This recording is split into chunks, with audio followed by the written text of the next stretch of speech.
Okay, now back where we left off, sockets and socket wrenches. Socket wrenches are multi-piece snap fit tools used to increase torsional leverage. Mating snap fittings typically are 1/4, 3/8, half-inch sizes, usually referred to as 1/4, 3/8, or half-inch drives.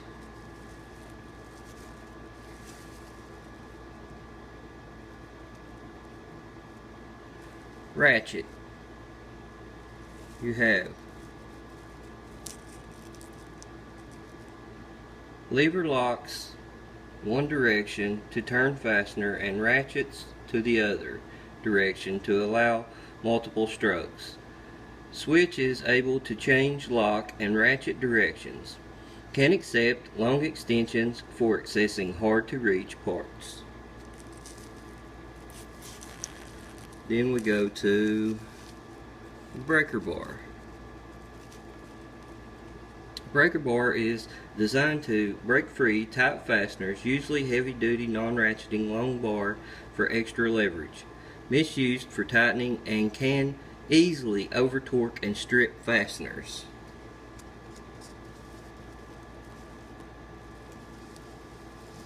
Then we go to torque wrenches.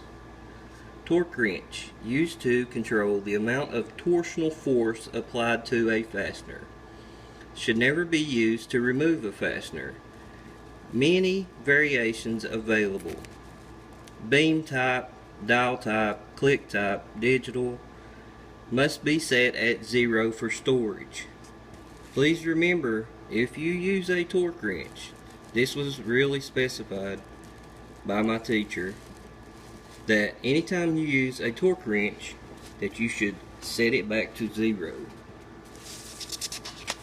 Alright, now we want to go to sockets. Sockets have snap fitting on one side and fastener size on the other. Compact storage of large range of sizes. Most common are female hex sockets used on common nuts and bolts. 6 and 12 point hex variations, see box end. Use the smallest socket that will fit the nut or bolt. Students use a 13mm socket on a 12mm socket on a 12mm bolt, and the socket jams on the fastener, which actually just means that use the right size for the right one. If it's loose on the bolt, take it off and get another size and get the right size. Also available in Allen and torque configurations, and it shows you sockets, as you can see. Then it goes to pliers and cutters.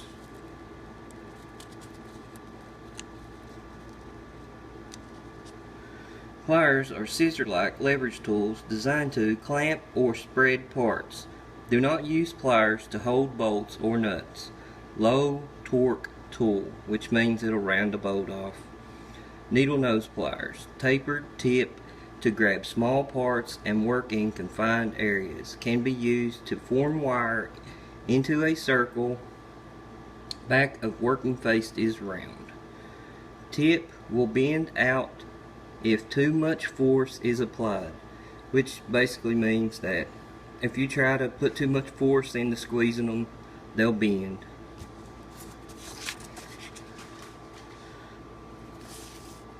Next is slip joint pliers. Say wide, flat tip and serrated edges used to grip with more force. Can scratch and damage parts easily. Slip joint allows 2 or more ranges of opening, which means it's got like a little slot cut into it right here where you can open it up wider. Next is diagonal cutters. Cutters designed to cut thin, soft wires or plastic. Cutting too large or too hard of an object will flatten cutting edge, and they'll be garbage after that. Next is Snap ring pliers. Used to close or open circlips or snap rings. Some reversible, some versions able to replace heads for different sizes and angles. Which basically means you take a screw out on the end, a couple of screws, and you can take different sizes of snap rings out. They have different varieties, you know. You can see on this picture here that the different varieties are like, you know, you have ones that lock and don't lock and all that. Okay. Now, screwdrivers and impact drivers. Get a little more light. Where is it? Designed to turn screws, many sizes and lengths available. Use largest tip. Remember that. Use the largest tip that will fit in the fastener.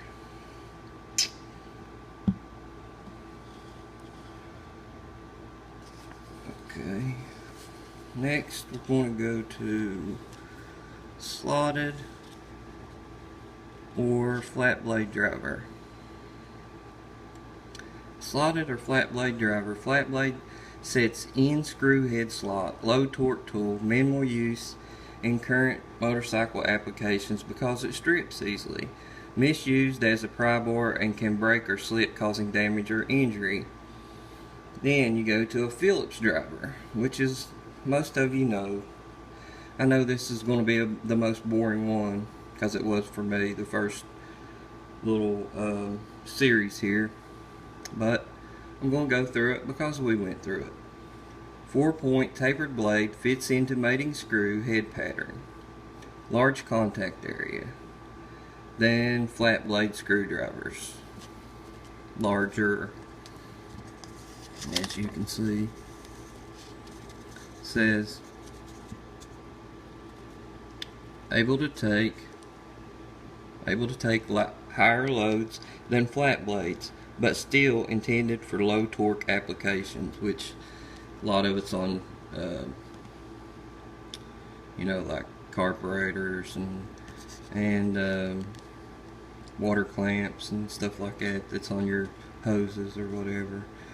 Able to take higher loads. Okay, got that. Misused as a punch, which will flatten tip. Further use will strip screws.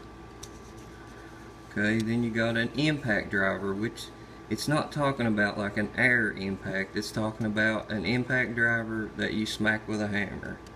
It's got an internal worm drive, causes tip to twist and break loose difficult or stripped fasteners. Like you smack it on top and it takes out a stripped fastener most of the time because it has the worm drive inside of it. All types of sockets can be used as a driver. Usually works better than air impact due to the fact that downward pressure and twisting pressure is applied at the same time. Alright.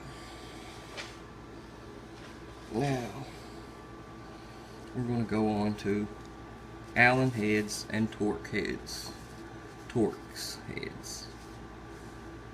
Okay. Allen keys, also known as hex keys and Allen wrenches, have a male hex shape and is used on a socket head screw. Ball end Allen is available for a hard to reach angled turning but only low torque application. Torx have a male star shape, usually on L-shaped drives called keys, but can come with handles or on sockets for torque wrench use. Both are used for higher torque applications than Torx slots or Phillips slots, which, you know, it's just talking about screws, you know, a flathead screw or a Phillips head screw. Now we're going to go to hammers. And, you know, we all like to use hammers, but the thing about it is, in class we're taught that hammers are not supposed to be used unless absolutely have to case, you know. So it says used to apply shock loads to perform two parts or reform metal, various sizes and types available. Ball peen, Hard-faced hammer designed to create hard shock loads and reform metal. One side has gradual dome shape, other side has aggressive dome shape. Originally used to surface peen metal similar to shot peening, which means